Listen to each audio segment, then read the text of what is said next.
قرآن و سنت کبھی کھول کے تم لوگوں نے پڑھا نہیں ہے، اور آج حدیث شفاء سنا کے ہمیں بتا رہے ہو کہ قیامت والے دن سب کے سب لوگ رسول اللہ صلی اللہ علیہ وآلہ وسلم کے قدموں میں حاضر ہوں گے، اور تم تو وہ ہو کہ کہتے ہو کہ ہمیں عبد القادر جیلانی آگے بچائیں گے۔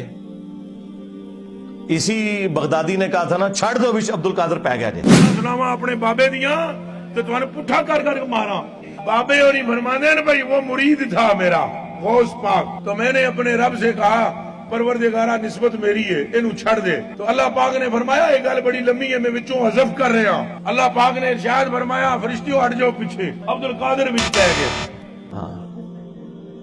دوسری طرف یہی آپ کو وہ حدیث شفاء سنا رہا ہے کہ اس دن آدم علیہ السلام، نوح علیہ السلام، ابراہیم علیہ السلام، موسیٰ علیہ السلام کچھ کام نہیں آئیں گے۔